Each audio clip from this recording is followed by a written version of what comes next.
For many American students and their families, summer is sacrosanct, a nice long break from school to recharge and refresh. But students in about 4% of public schools attend on a year-round schedule.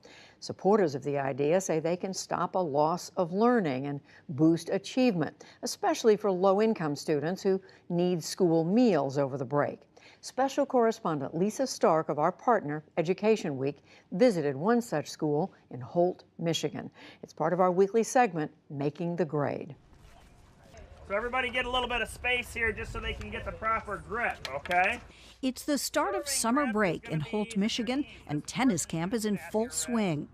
One of a number of summer activities on tap for middle schooler Lucia Frost, who was ready for school to end. You're on summer vacation. Yes, it was great. Does it feel good? Yes, finally. But for her younger sister, Keiko, class is still in session. Okay, your turn. Summer's divided by 7. Keiko's school, Sycamore Elementary, is one of 2 in this district that uses a so-called year-round or balanced calendar.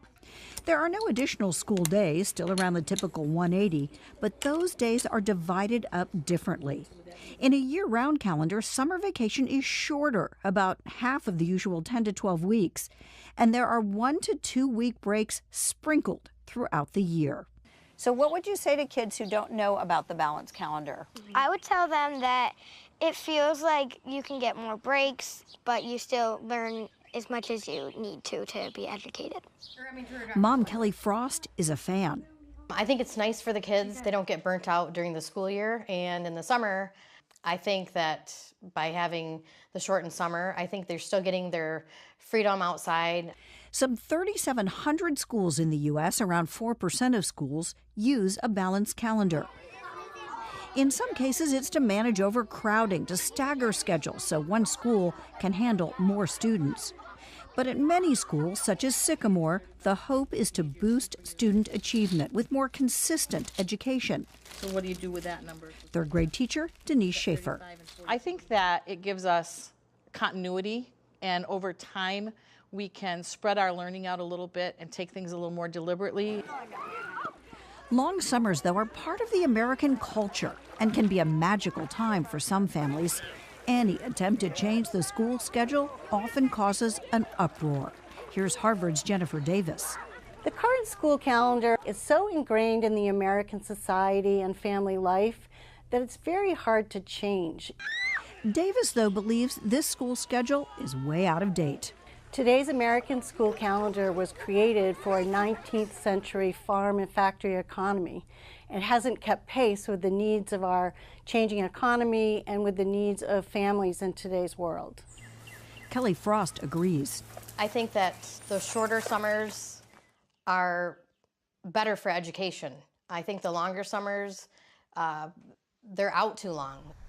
Long summer breaks can be a time of learning loss, known as the summer slide, especially for low-income students who may not have the money for camps, classes, or summer activities to keep their minds active.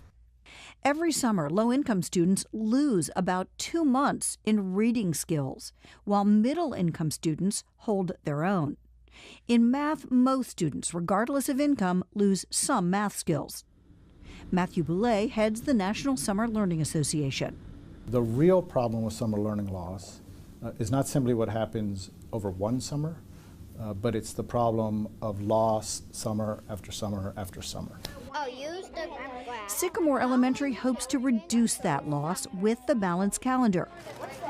It's the district's highest poverty school. Over half of students qualify for free or reduced price lunch. If we do school the way we've always done school, we're going to get the result we always have. So by changing the calendar, that's one thing that we can modify to potentially make a difference. The district superintendent, David Hornak, also heads up the National Association for Year-Round Education. He admits this schedule can be a tough sell. Opponents argue teachers and students lose out on summer jobs. But if you're left education this way, for parents, it may be hard to find childcare during school breaks. Coaches worry about scheduling high school sports. And for schools, summer air conditioning can be costly.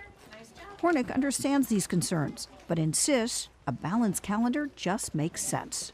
I think that that is something we should take a longer look at. We're spending millions and millions of dollars nationwide remediating the gaps that the traditional calendar in fact creates.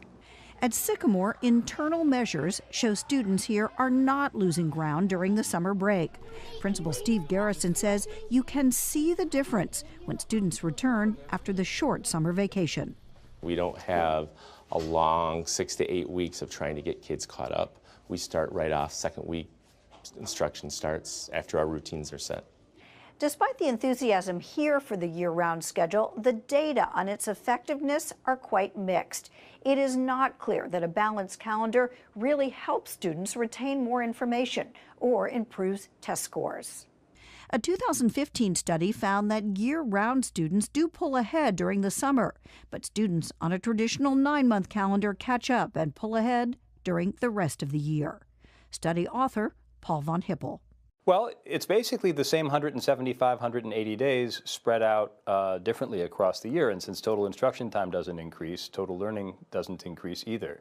Sycamore has tried to add learning time by offering voluntary academics and activities during school breaks. But some researchers argue it's easier to boost instruction time without tossing out the traditional calendar by simply extending school hours, adding extra days, and offering summer school. So let's count by sevens. Ready? Still, at Sycamore, they're convinced the year-round schedule is what is best for students and teachers. I love having shorter breaks more frequently. I really feel that it's better for my level of energy and enthusiasm for teaching. Those regular breaks are a big hit with Keiko, too. I really want to stay in the balanced calendar. Why? Because it just makes me more happy. So Keiko's just fine, waiting for her summer vacation, even as her sister is already off and running. For the PBS NewsHour and Education Week, I'm Lisa Stark in Holt, Michigan.